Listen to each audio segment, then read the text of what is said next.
Well, All right. thank you So, for this get together. yeah, And how about bringing me up to date in what um, Lao Tzu said about the moon? right, right. Wow, it's interesting the entry level. So when he is showing me the surface of the moon, it has this sort of interesting sort of it almost looks like a haze of yellow and orange specks within the soil. Hmm. So all of a sudden we have this weird idea of what I would perceive as sort of like a paint flicks that have you ever had used poly epoxy on your garage floor? Yeah, And, sure. and within the kit, you have this kit, and you have these different flakes of colors that you put into the epoxy. This Right. is literally exhibited within the surface of the moon. With Okay. so it's not like if you were to look at the scape of things, you're looking at it as a whole. It looks grayish blue, but at closer examination, it has these very clear evidence of these specks of yellow and orange within the soil. So I find that quite Yeah. fascinating And itself. this is near the region where the Chinese Yes. settled down. Now this is problematic. Wherever the Chinese landed, there seems to be some type of evidence of some man-made constructs that have been planted in that space, and they're exhibited more in if you really want to get down to it, they look like some type of mechanical device, and there's over 8 of them that have been planted there, which I find really strange. They got down on planet on Mars? Oh, sorry, more on the moon. On the moon, they actually got out of their ship and they walked the moon's surface.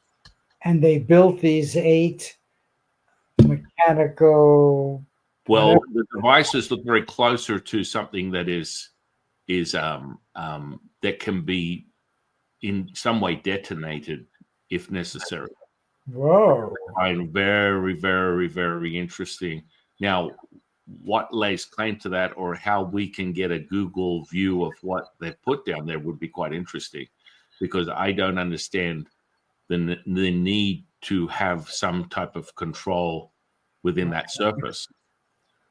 Well, Because NASA has that. NASA has flown over hmm that side of the moon. I'm sure they've taken lots of pictures. hmm You know, we're going again, but not to that part. We're going to the South Pole very soon. Okay, but when we stopped, it looked like Lao was going to go deeper, dig down. yes, and now this is a really fun part. So you see him walking the surface of the moon, and now he's transmuting into literally like a gold like drill bit, and he's going to now enter into the soil, which I find really interesting. Hmm. So as you pierce that surface and you're going down, he went down about 6 or 10 feet. You're starting to see massive temperature changes, which would be completely contradictory to what you would perceive as the moon. So Right. there's hot and there's very clear evidence of hot and cold, and then you enter into what is a layer of a specific type of element, which is being called lithium, which Okay. is very interesting. Now, Yeah. this is about 12 feet down. Now, there's also quite clear evidence that you can hear the circulation of fluid within this space. So you're hearing fluid, which would really, as we start to present deeper and deeper into the soil, is evidence of some type of aquifer or water that is present within the center of this, you know, as you put it, moon. I would call it something, but this is going on. We'll get to that. It's like a sloshing of fluid, which is really interesting. And so the deeper he goes through the lithium. He's now going into what we call jet within the Earth planet, which is a form of stone that absorbs any type of like what someone would perceive as lower negative energy. I don't understand that. Now, these are layers. Right. So if you are going to pierce the moon, every time you hit these points, they surround the circumference of the moon as you dig deeper. So now, once you pass that, there's this evidence of tremendous heat, and you're still hearing this slushing of flowing water. It's from a distance because it's clearly in part of the center of the planet, moon. And so as you go a little bit deeper, we're seeing evidence of what they call moldavite, which I find fascinating. Now, nice. What is that? Moldavite is like some type of a crystal or stone that, from what he's sharing with me, we have plenty of examples of that on planet Earth that potentially are coming from, comets or some type of like alien reference. It's an interesting stone at face value because, once again, it absorbs and then transmutes energy. So it goes from a yin to yang energy. Go ahead. I probably ought to just shut up and let you go deeper. But I mean, the way you've described this, plus you're talking about these all moon wide layers. Yes. That's not a natural body. And we're going to get to that. Deep down, I take it there's still alien signs of aliens. Well, right now, the sound of that water is almost piercing, as if we're getting towards a waterfall, which went from the slushing of water to a very concentrated, like very clear as clear can be. If you've ever been at a waterfall, you're hearing this waterfall in the distance. And as he continues to go deeper, now we're seeing elements of gold, a whole layer of gold. With just after there, now we're going like probably 6 or 8 feet deeper, and now you have elements of gold, which I find fascinating. And you envision this to be a true three-dimensional layer all around. Yes. Every layer that we go through it surrounds the whole moon. So anywhere you go on the moon, you're going to find these elements exist as you go deeper. It's crazy. How deep are we now with the gold? I would say we're probably maybe 100 feet if you're lucky, maybe 100 feet. But what's most consuming with the center of the moon, from what I can see and what I'm hearing and what he's sort of like, he wants to get you excited. It's like, well, just give it to me. Is this center of the moon is all 100% fluid. So you're like, it's kind of like, have you ever been walking through a cave and you see sort of elements of these deeper layers of a cave as you go deeper and deeper into the cave, the core of the earth, you start to get these swells or patches of water that are being presented to you. This is what's going on within the center. There's no question that's what's happening. Now, the bigger component to this is what exists within that. Right. Because as for past the gold, you're now entering into this phosphorus substance that you can reach for and touch, but it then dissipates and returns back to it. So it's a very dense energy. It would come to a very, very close to metal in the element base, but it's now a dense substance. And so this is another layer as we lead closer and closer to the center of it, where now the water is so piercing that if you're standing right under a waterfall, it would be almost to a point where you have to step away because it's so loud. The sound. The sound is so loud. Now, going further and further to this point, I am now starting to see this light dissipate and we're seeing what seems to be an encapsulated globe, which has the water inside it. So if you're looking at it, you would look at it like a snow globe, but you're able to see inside this whole makeup of fluid.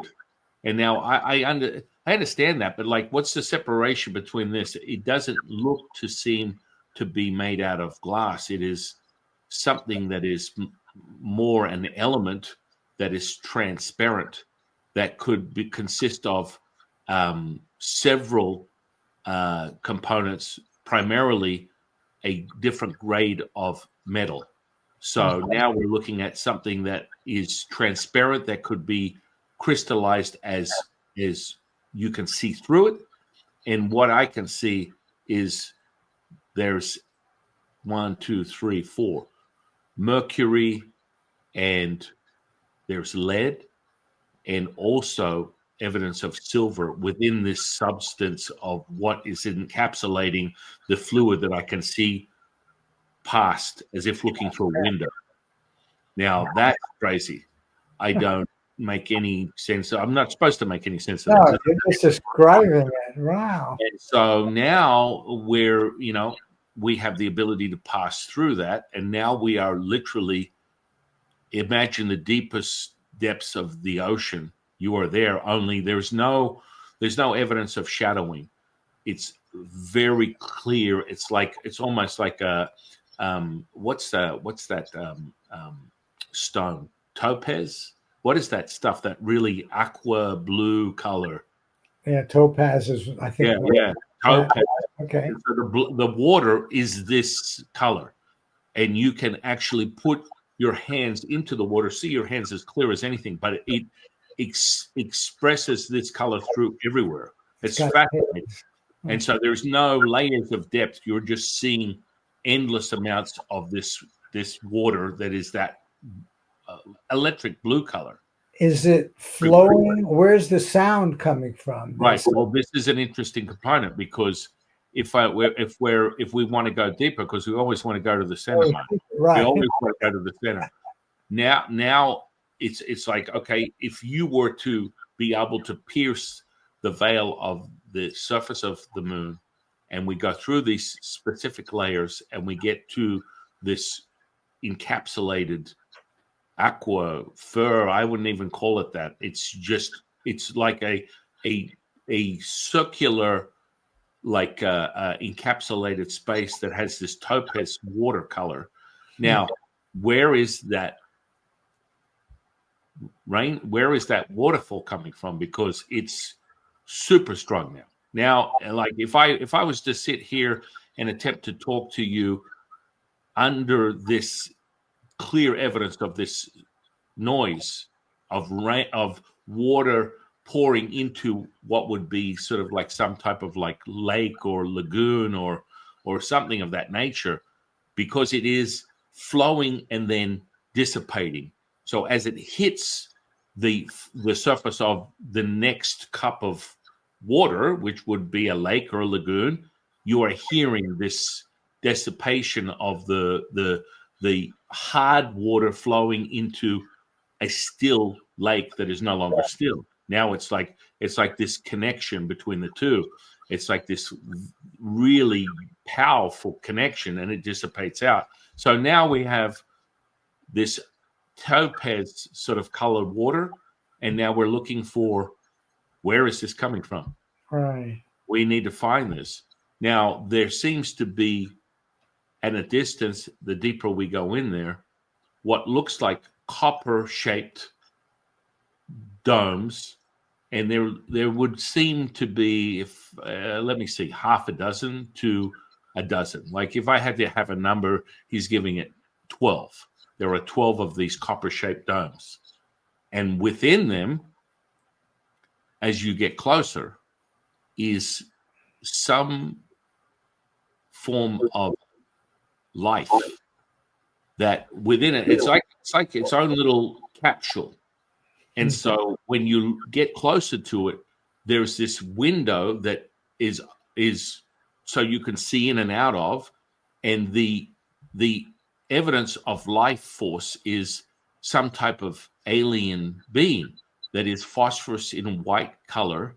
It has huge gray eyes, and it would be like as if you looked at someone and they took white paint, and painted it on your flesh.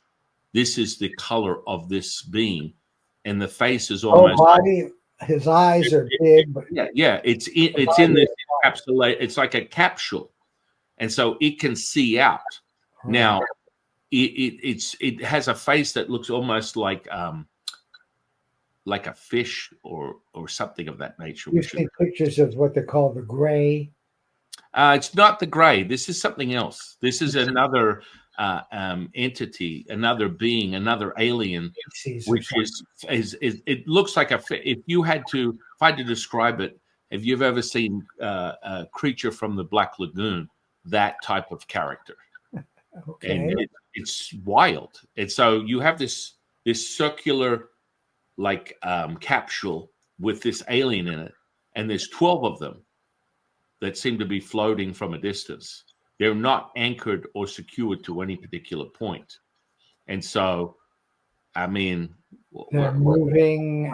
They're just sort of, I wouldn't say they have complete control, but at a closer look from what Lao Tzu is saying, is they control it through their attention, their mind. Consciousness. So they're able to control the direction of this little capsule with their mind alone, which I find okay. Whatever, dude. I mean, neither one of us are drinking. This is tea, just so you know. I want to be very clear on this for the audience. This is tea. So now we have this, and it's crazy because when we're experiencing this, we can feel it. There's energy charge. There's a very valid effect of holy moly, whatever this information is has some substance to it. It has some weight to it.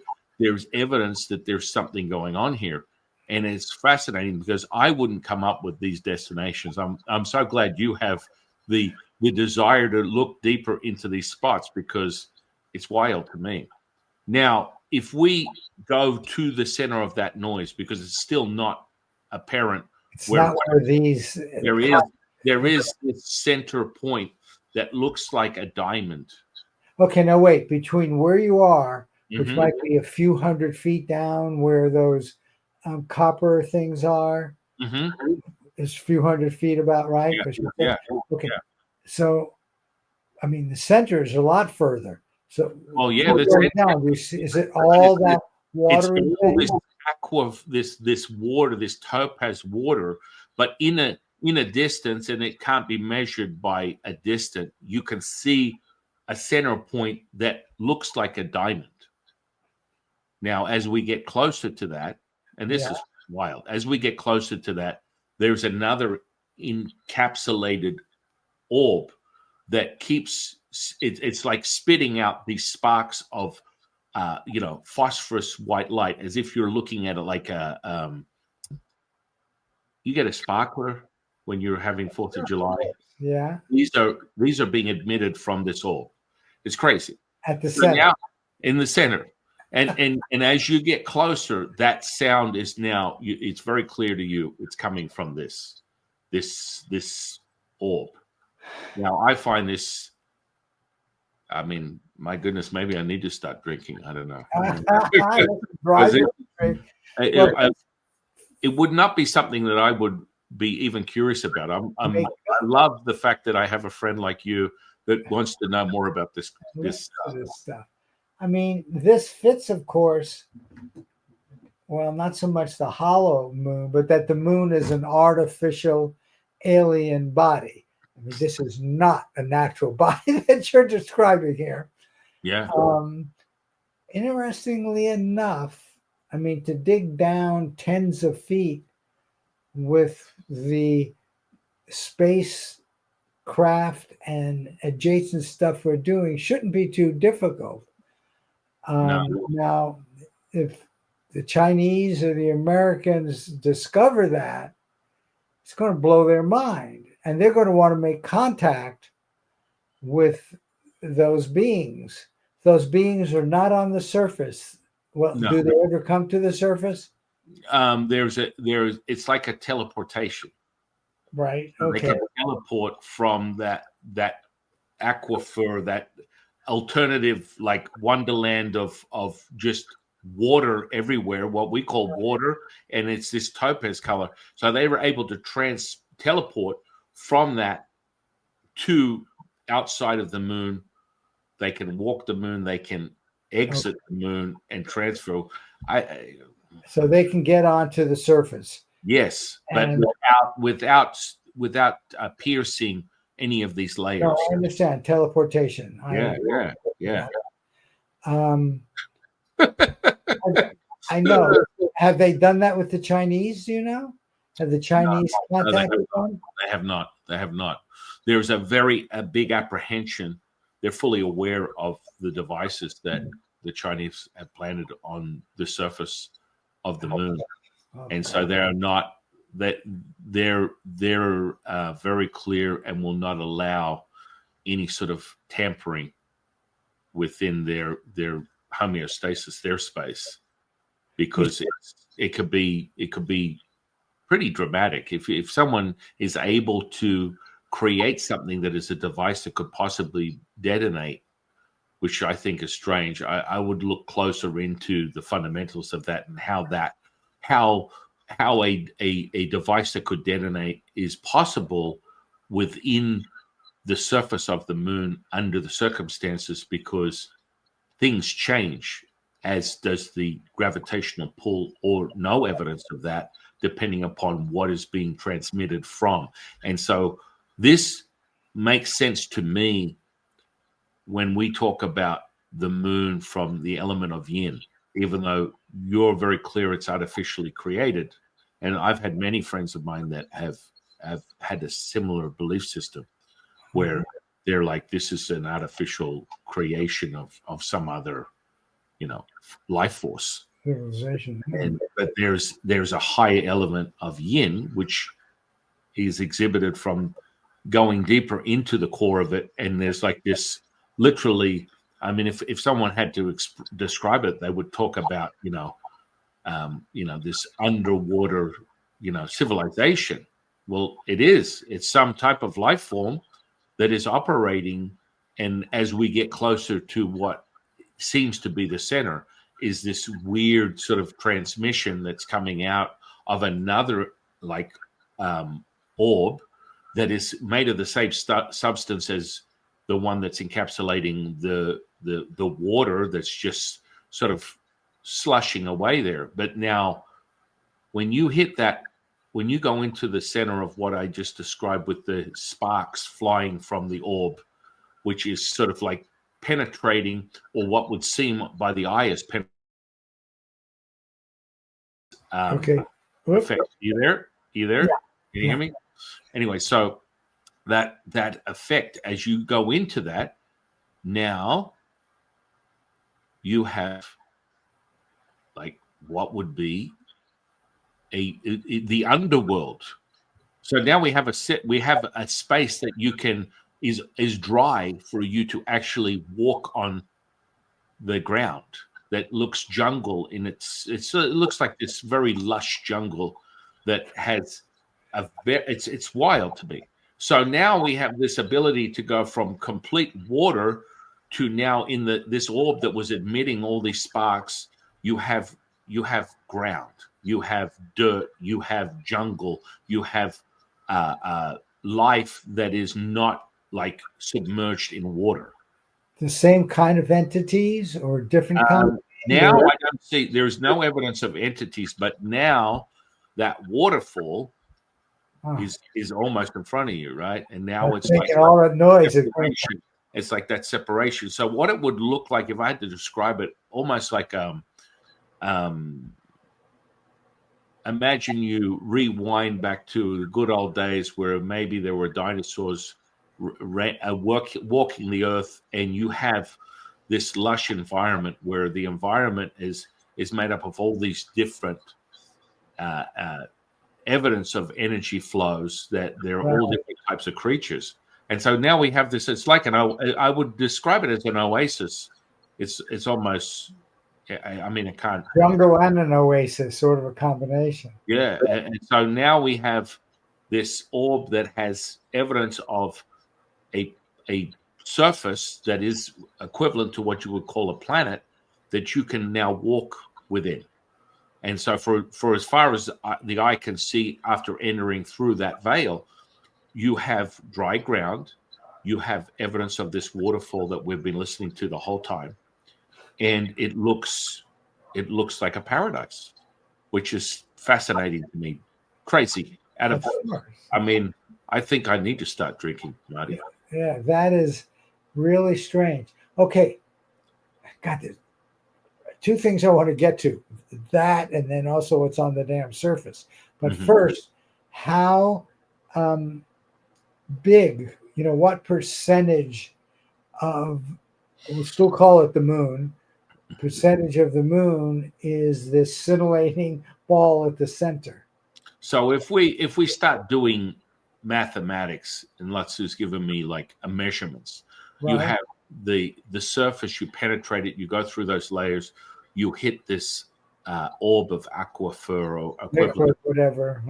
So if we were to measure it in like out of a percentage of 100, you have equivalent to 20% to pierce from the ground, from piercing the ground of the moon and entering to this orb is about 20%. Then the orb is probably close to 60%, and then this oasis component, which is in the center, is the 20% of whatever the space would be. I think still large. I mean, how big is the moon? Right, but how could there be? I mean, the life you see there is basically, it looks like plant life, but you see no signs. There's no signs of any. Now, what Lao Tzu is sharing with me is very clear, is these aliens can teleport into that space at will. Right. So there's what would seem to be these copper orbs with these aliens that look like the creature from the Black Lagoon. They would be more probably evidence of some type of like parameter patrol, maybe what you would consider protection for what may pierce their own space, which the only way you're going to get there, you have to make it through that temperature shift from the surface of the moon, which is so dramatic that there isn't any human being that could contain those dramatic hot and cold experiences. You would be dead. You'd be dead standing on the moon, let alone entering the soil. So it would have to be another alien or entity that has the same capacity and ability as these I guess you would call them ETs. So they'd have it's very much within a state of telepathy, of teleportation. You have to, everything these aliens are operating in is completely like all the stuff that we talk about, that we measure, that we train in. They have 100% access to everything through their mind. They're so advanced. Yeah, I mean, what's amazing is this temperature change is very much what you described in Mars. And I don't think there's any scientist, NASA or otherwise, that's discussed this. Now, this doesn't mean they don't know about it. Exactly. We've been very sensitive about even acknowledging UFOs and that sort of thing. But this is another kind of critter, another kind of entity, another kind of species. Now, how many, you've described 12 looking roughly where he was looking in the whole planet. About how many of those entities are there? Collectively, he's giving me a number of 1,216. Okay, when we go down there and count them, we'll see. Okay. So it's a very small community in relation to the size of of the moon. It's a very small community. Let's shift. Okay. I'm disturbed by you said either 8 or 12, what looked like explosive ready. Tell me, go to one of those and describe it in detail. It looks like what you would what's the checkout device that you have when you are self-checking out at like Walmart or Target or whatnot. It literally has it's probably this big, and it has a panel on the face of it which is in Mandarin that you cannot decipher because it's a very variable dialect that is not even Mandarin or Cantonese. It's an obscure dialect that I wouldn't even know what it is. And I've been spending years of my relationship with Mandarin, and I have a love and hate relationship with it, and none of that makes sense to me. Huh. Now, the screen and the device is about this big. So the screen is probably this big, the device is this big, and it looks like something that you would check out with at Walmart. So you can punch into a code. Now, what it's attached to doesn't seem to be very clear to me, but there's some other component that is like it looks like an ammo box that you would pick up from an army supply store. So it's like one of those green containers that, if a military person was storing things in the container, you'd open the lid up and you would have access to this green tin. Does that make sense? Have you ever seen one of those before? Well, I understand the idea of a box being roughly a foot by a foot. Yes. So is that the size of these? So it's attached to that. And right, inside. Yeah. No. On the outside, that's what you see. On the inside, that is what's in. So inside is something that is pliable, which would look like putty, plastic, some sort of plastic, sort of like pliable substance that if you played with clay, it would be like that. That's inside the actual box. Well, I from something you said earlier, I get the impression that would be an explosive, a pliable. Is that what Lao Tzu is saying? That's a to be very kind, yes. That's kind. Right. I mean, here's the biggest problem with this. This is some type of implementation of potential control or a starting of something that could create waves through, planet Earth. Because I'm thinking of eventually planet Earth, but if they were to detonate something like that, and if that was we have very powerful, pliable explosives. Mm-hmm. We've all seen them in movies, but they do exist.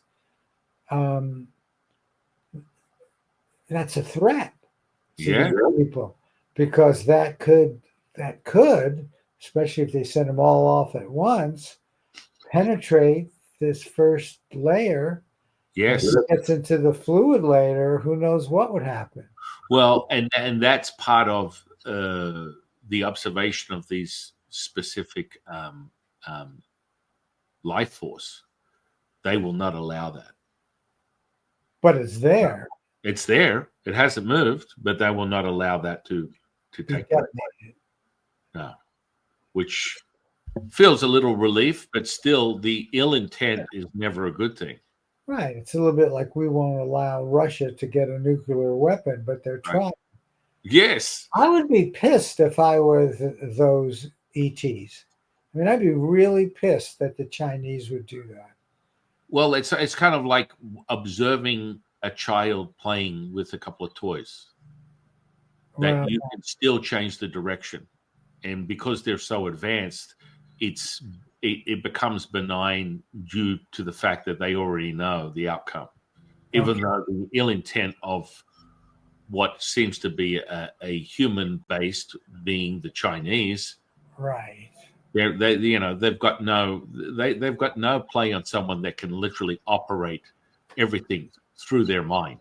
Ay, ay, ay, ay, ay. I don't know what else to say. And I know this is like, I could tell from your reaction to what we did in Mars. Um, you believe this because Lao Tzu has Yeah. such knowledge, apparently Yeah. knowledge of everything essentially. Yeah. I mean, look. So you believe it, but you were shocked by it too. Well, because that's not my. I will just be honest. It's not my bag. Your exploration is really exciting. Having you as a friend, these are not things that would come up on my radar as I need to know this. But I know that everything that he reveals to me, with full disclosure, within the space that I use healing and all this type of, are 1000% accurate. So this stuff, it doesn't change the needle. It's just it's your excitement, and I'm on the ride with you, going, wow, you can't. I'm going to be very clear. I'm going to say this to the audience: you can't make this shit up. It's wild. I agree. This is a science fiction story. Is that really a science fiction story at this point? We're at the precipice of imminent contact with something that people do want to dilute the possibility of other life force throughout the universe. And there's definitely clear manipulation from a three-letter organization perspective, that there has been manipulation, but there's also evidence of this knowledge that there is further life force in the universe. Absolutely. And how that's going to manifest. I use the word science fiction because it's science fiction has always had the ability to see in the future. All kinds of things have come up in science fiction that were considered fiction and are now reality. And so this might be something like that. But what do I do with it in particular? Right. I mean, you look at the Terminator and the Matrix. I think I'm almost on the there's a woman that claims that she created those two franchises and Hollywood stole them from her, right? I can't remember her name. I'm potentially interviewing her at a certain point. This is very interesting because she has further insight that someone like James Cameron or whoever rolled out the Matrix enterprise or franchise does not have that insight. And there's fundamental understandings about certain things. And, Terminator, quite frankly, right now is not far from the truth when it comes to she's referring to our artificial intelligence. Of course. Potentially. Right. When she created the Terminator decades ago, and she sort of went and handed it over to Hollywood and someone stole it from her. That's her claim. I mean, today we're at that precipice. I mean, we're at that point now in human history where AI, you can literally turn AI into your best friend if you want to have dialogue with it all day long. You can. You can literally have conversations with this so-called superior energy. Now, personally, I would love to have a discussion with people over the power of AI and what that means for the human being and what is the interrupter, because we're at the precipice. We talk about our dear friend Elon. I'm not 100% sold on his pure intention because the transhumanism movement is real. And so we're just discovering the power of our innate power. And now we have these people selling us this idea that we need a chip. I'm not so convinced of that. I'm against that. Right. Let me share with you something because it touches on another area of great interest to me, and I think of interest to you and some aliens. Mm-hmm.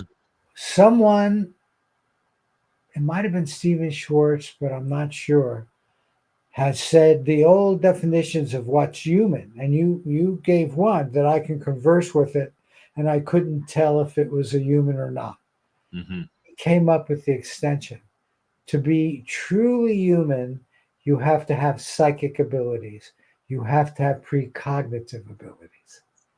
Isn't that interesting? Because machines now can converse with you and you couldn't tell the difference. We've got the ability to draw pictures of things that look like the real thing. You can't tell the difference. Now, precognition is a different animal. So I just wanted to share that with you. Precognition is really one of my loves. And we're going to get into that in one of the follow-up things for Yeah. sure. Well, Marty, have you heard of this telepathy tapes podcast? Oh, are you kidding? Absolutely. I got into it shortly after they went public. I've shared it with everybody. And the most remarkable thing about that, in my opinion, is not the telepathy part. It's the fact that it was 100% accurate.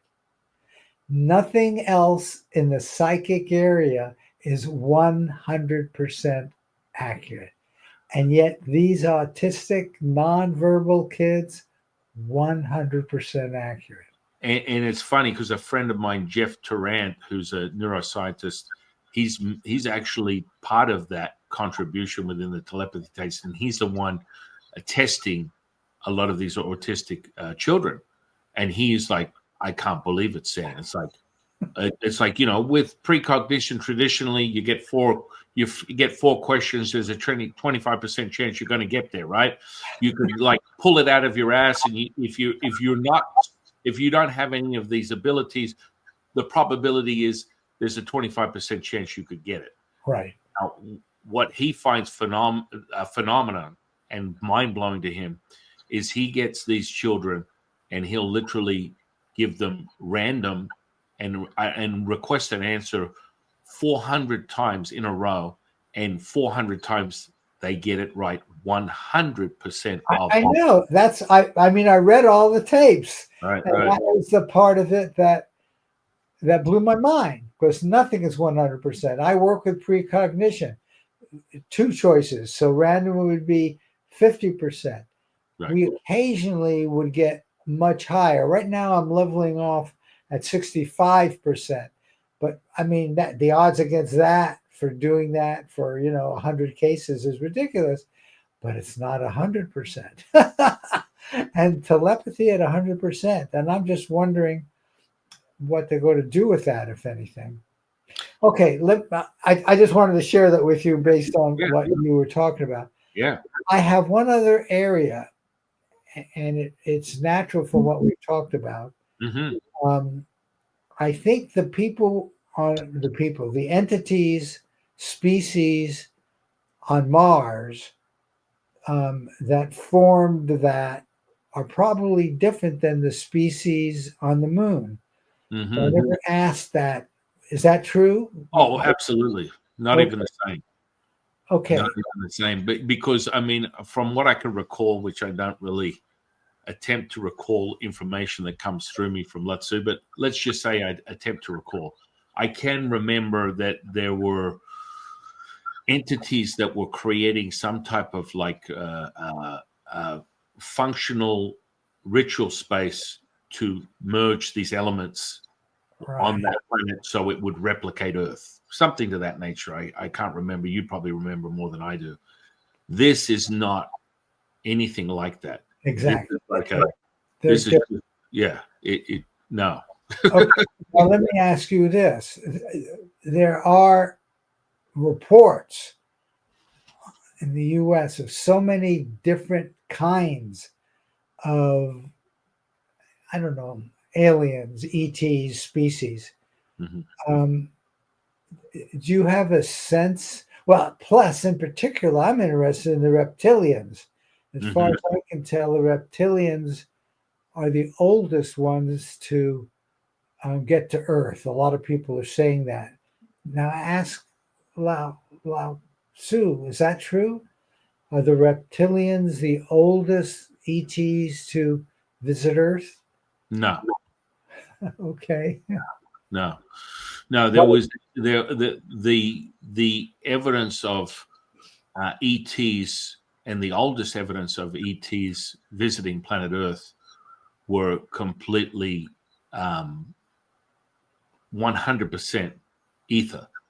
There was no natural form. They were just 100%. they were 100% ether. Like if you were to talk about unified state of consciousness, they could transmute into an orb, or in the evidence of a physical being, or any structure or form that they choose to at will.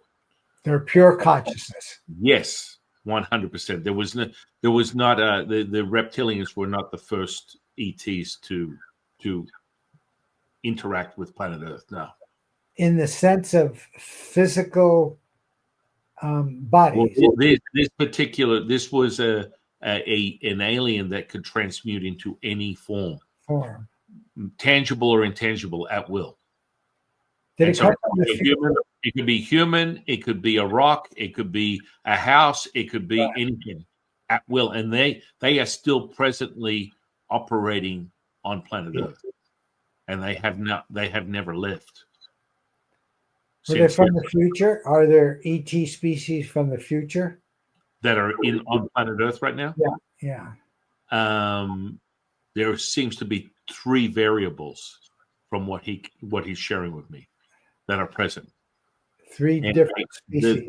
Three different species that are operating on planet Earth outside of this species that is ultimately the evidence of omnipresent at once, at will. Everything is possible. It's like it would be equivalent to how we would perceive things as supernatural, magic, at will. All the things that you and I have been pursuing our lifetimes as evidence within the human condition, observing these supernatural, paranormal abilities. You know, they're on steroids times a million. They're here, and then there are 3 sort of lower frequency.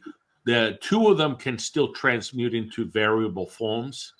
They can only transmute into a form that is either human or an animal, and they can't do what the original alien or entity, where it can transmute into anything. So they can only go into a human or an animal form. And then the final one is what would perceive as sort of like oh my goodness, like, hang on, whoa.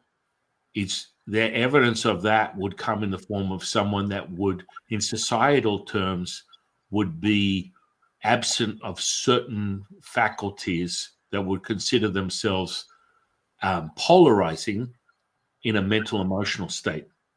In some ways, autistic, which is just freaking wild to me. Wow. And that makes total sense. It's just, wow. You know, the definition of ETs has got to be expanded based on what you just said. That chill you and I got right now, because we had a Sherlock to our Watson aha moment, makes absolute sense. Wow. It's crazy. Wow. It's crazy, and it's okay. Okay, so there are many different types. Validate my personality's theory that Elon Musk is an alien. I'm starting to think that maybe. Well, he is. They say he's high-level autistic. Yeah. But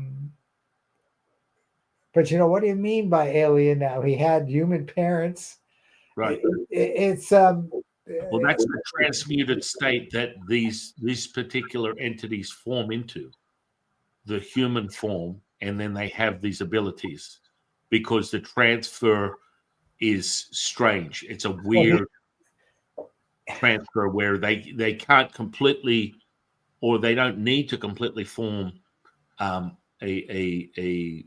very clear sort of what someone would call grounded left to right hemisphere of their brain. They are just accessing the source, and the relevance of their societal approval is not relevant at all. So then it comes through in how they're expressing themselves. And so there's a few pieces that are missing, which I'm not so sure.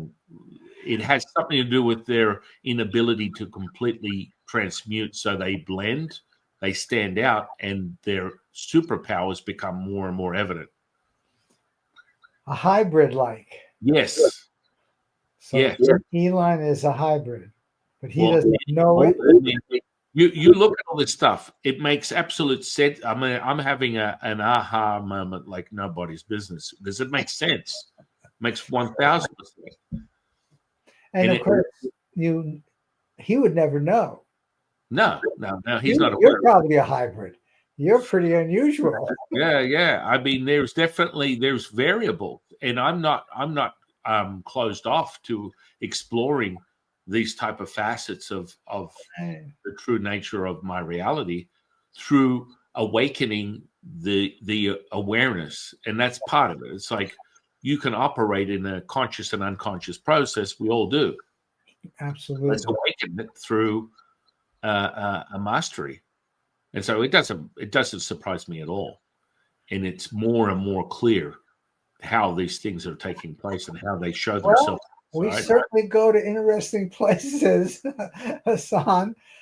I'd like to get back just because when I was talking about what we do here, it was on my mind, to what I would call the more conventional, if you can say that, ETs, and the lizard-like ones have always been of interest to me. Mm-hmm. Are they real? And can you tell me a little bit about them?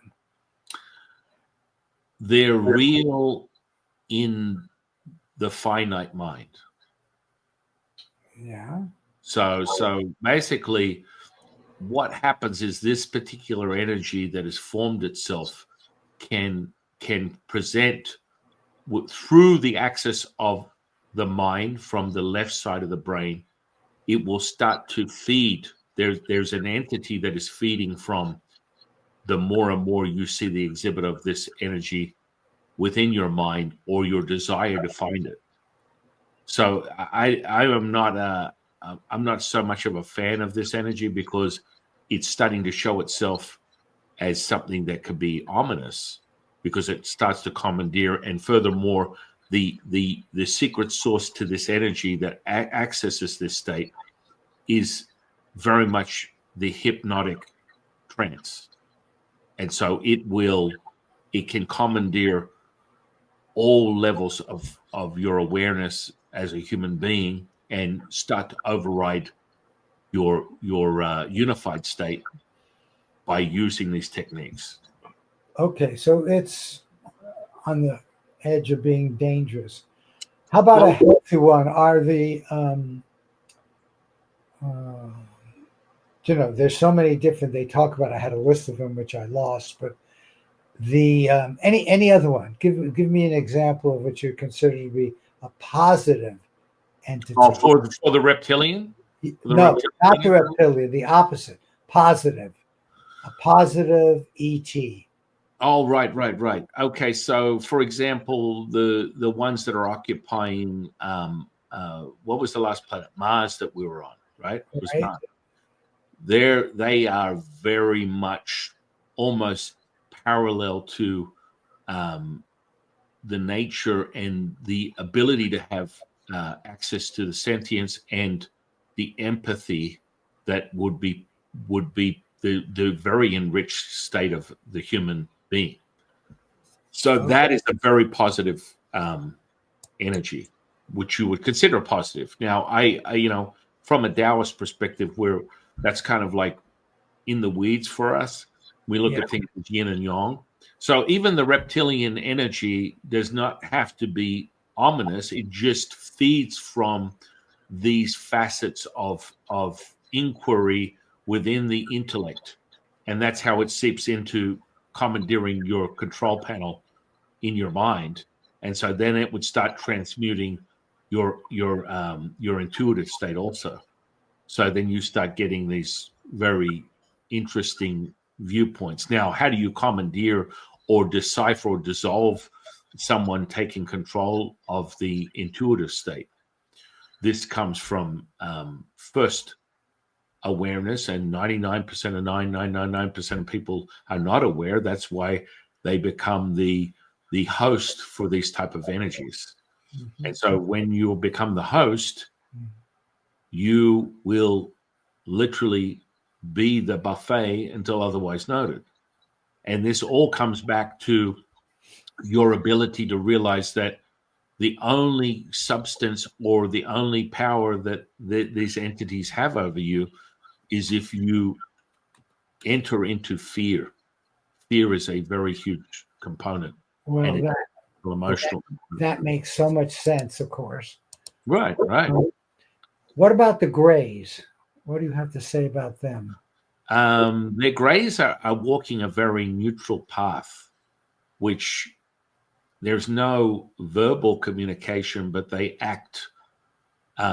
Also, they act very much like Marcel Marceau. Everything is animated from a physical transmutation, and they're using their ability to transmit all their thoughts, but then they will talk with their hands, talk with their body language. It's Right. not a verbal. Does that Right. make sense? So, yeah, I understand.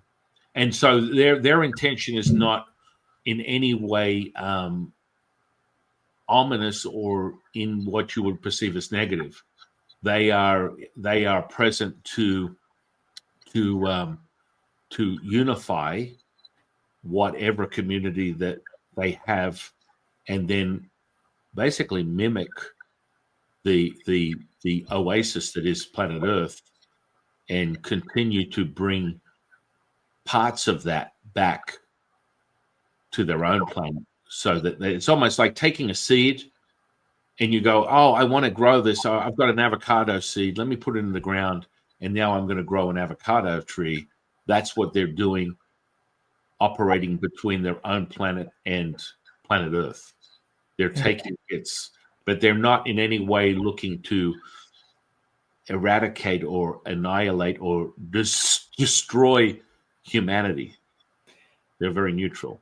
Roughly, how many ET species, are there?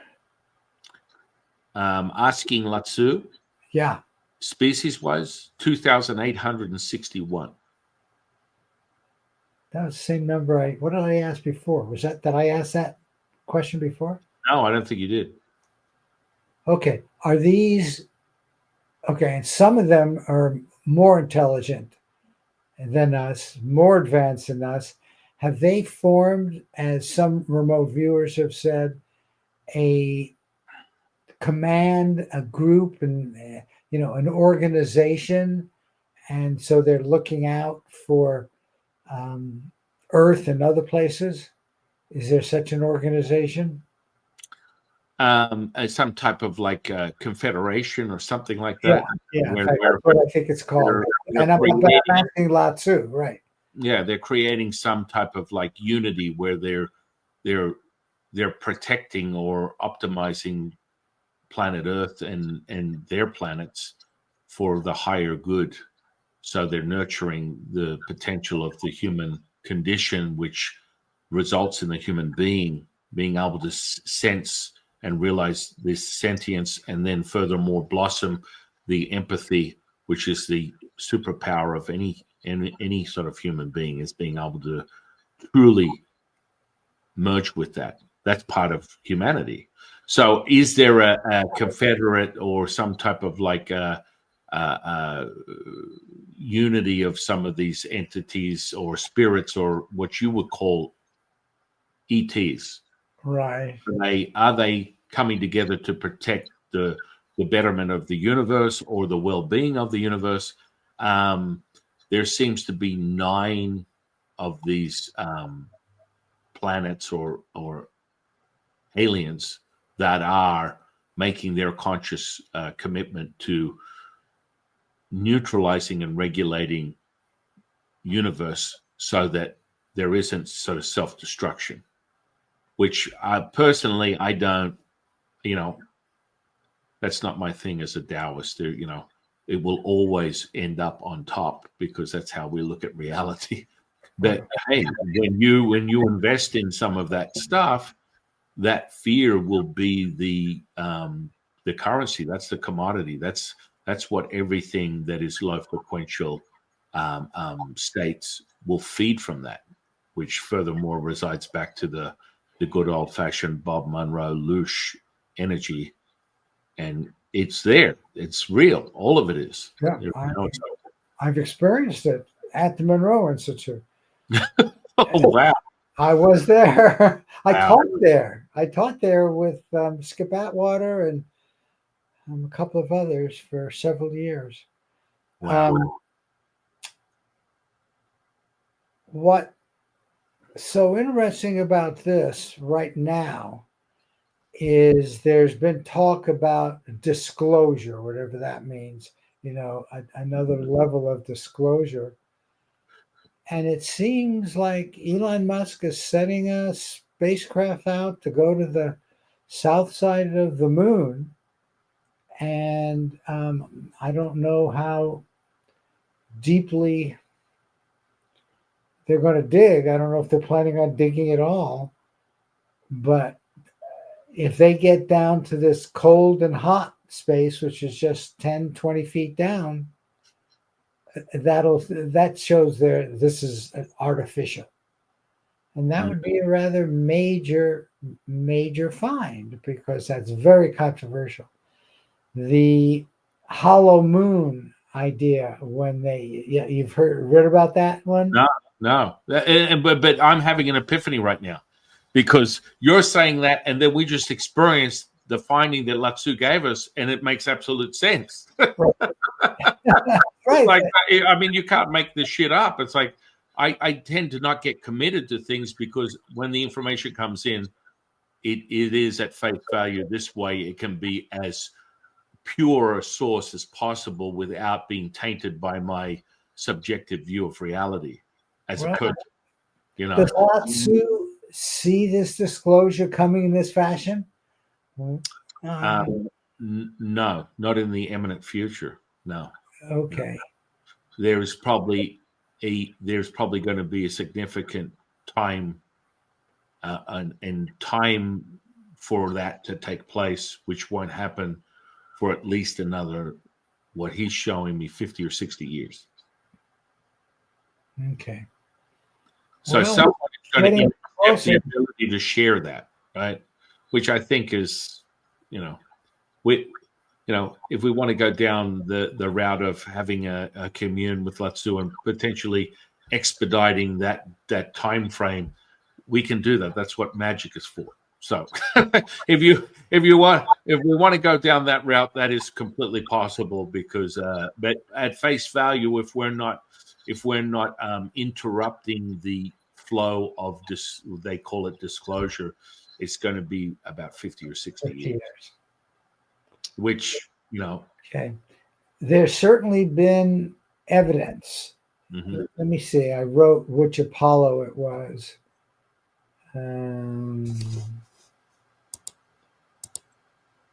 Apollo 12 was the one where they did the ringing of the moon, and the seismic response they refer to as being more hollow-like. Now, your liquid center, I don't know. It might very well ring that way as opposed to hollow, but it's right. solid. Well, I mean, the water can transmute and echo that. So, I mean, the fact that we're not going that deep within what we would consider the surface to evidence of these elements, and then straight into aquifer or water substance, would indicate this very hollow theory. Yes. Because it is not dense in relation to some tangible form. Water basically moves in any direction at will, so that would validate this. It's crazy. It's crazy, and yet you can see, and maybe it'll take 50 years of a piece here like this, which we didn't understand. The science got it, they reported it, and people tried to come up with other explanations because, what it led to was that this was a foreign body placed there by some other civilization. In fact, does Lao Tzu think that is what the moon is? What, it was artificially created by another civilization? Placed there. Placed there. Maybe artificially created and placed there. He's absolutely saying yes. Which that goes against a lot of my traditional teaching, but furthermore, the moon is a transmuted version of the primordial mother. So it is evidence of yin, but it is not the absolute. The absolute is the void. So that's okay for me because it's still a transmuted yin frequency. So that's a little bit sticker shock for me, honestly, to hear that. And yet you believe it. Yeah, it came. 100%. You can't make this. Again, I'll repeat to the audience: you can't make this shit up. It's like I know. And that was one of the hypotheses shouted down by more scientists than supported it. But here we are saying that's the reality. It's wild. Getting what science considers proof is tough. We have pieces of spacecraft that crashed, Area 51 kinds of stuff. And they're stuff that we cannot reproduce now. And I think that's what the spacecraft of some of these ETs is made out of. And it uses the space energy itself, 0-point energy. That's my theory. Well, hey, Lao Tzu, does that make sense to you? Yes, that's one form of transmuted energy. Yeah, 100%. 100. This is a little scary because I'm too right. Well, I mean, remember, Marty, you have been in this space for how many decades? I think your sense is pretty in tune. As much as you want to dispel the idea that maybe you're dead on accurate, well, you're getting information directly. I know you've taken your hat off and you're retired technically from this information, but it keeps coming to you. Well, I'm not quite, because ever since I've been retired, I've been working in the field of consciousness.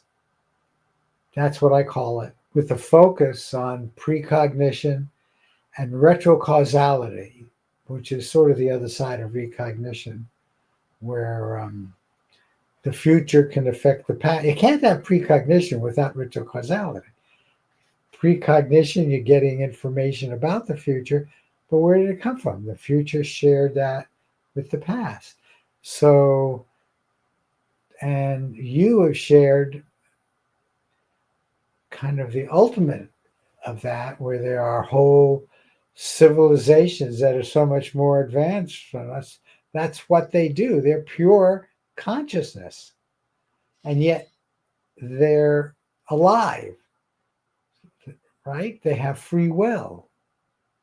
Well, I think we referred to that Terminator, and Lutz is making a very good point that the Terminator movie, is specifically Terminator 2, is showing us evidence of these variables of consciousness and what is possible from that transmuted AI version, which would be the T800, to the ultimate transmuted version, which is the T1000, where it morphs into anything at will.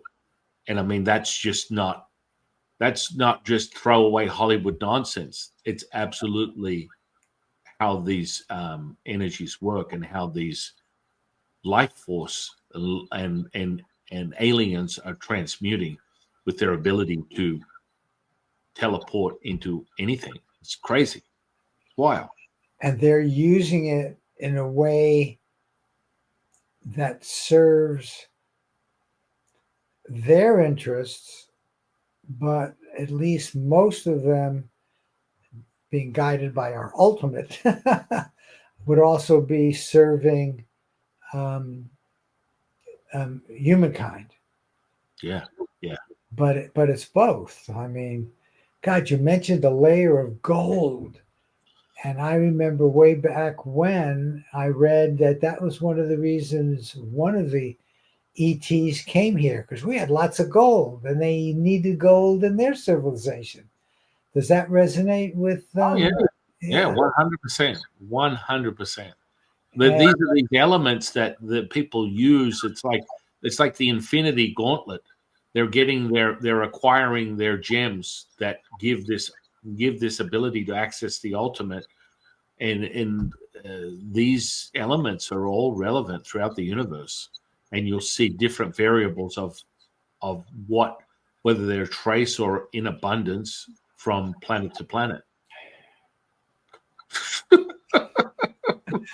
what are we doing here? And and it's like, what are we? What am I supposed to do with it? Well, look, you've got a recording. I will send the recording to people who already know I'm crazy in a way, the stuff I believe in by many people would be considered crazy. But I sent the first one, and the person I sent it to didn't know what to do with it either. You read it, you say, uh-huh. That's why I'm really waiting for somebody to dig down 20 feet. Yeah. The moon or Mars. And I guess other planets have similar stories, which these are crazy enough. But Right. you once said there are ETs on all the planets. Yeah, yeah. There's life force on all planets, Life and force. yeah, Right. and this is a part that it's almost like such evidence of the ego of the human being to assume that we are the only life force that exists within a universe. Well, And I that's think we are past that. yeah, The real question that people who worry about this are facing now is, are they here?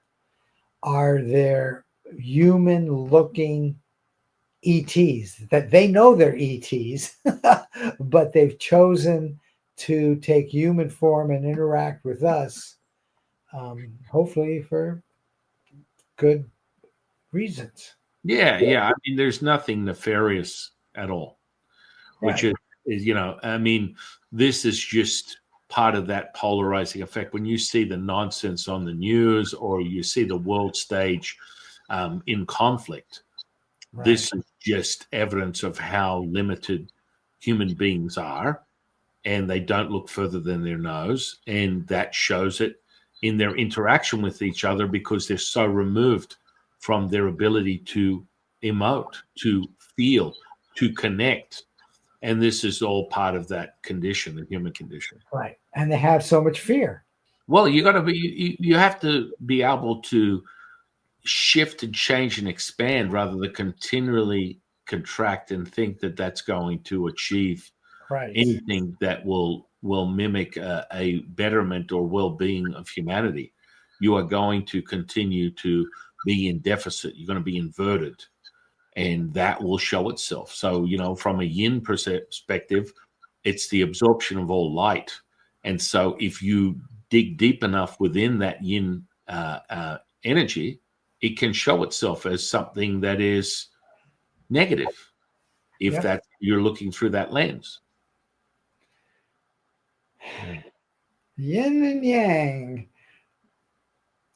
One of the true, when you think about it, obvious, you see it everywhere, concepts. And I think in your writings, the very first one you sent me, it's kind of amazing because it's equivalent of your Bible. You've done so much with it, but I was really shocked by it in that it was so right on. And it didn't put anything on you except really, I think, self responsibility. That's heavy. Come on. I am the master, keeper, and creator of my reality. That's heavy. Well, I think people forget their default is they're creators. So just because someone sits there and they're like, "Oh God, you're not giving me everything that I took the shirt off my back. I am selfless." Well, this in of itself is evidence that you are not, because it's virtue signaling. And the need to validate that is the very deficiency. So when you see the interweb keyboard warriors that roam the interweb, and they always have something to say that is rather judgmental in its evidence, shows you where they're at in their own barometer of reality, and all they're doing is they're looking in the mirror and seeing themselves. And so when they do that, they go, "Oh, you've got an ego. You're judgmental. You're just looking at yourself." So the more you spout this off, the more evidence there is that if you return to whole, the mirror will show you that, and you will find perfection in everything. There'll be zero need for you to go, "Oh, yeah, this person's full of shit," or "This person's right, this person's wrong." It reveals itself to you.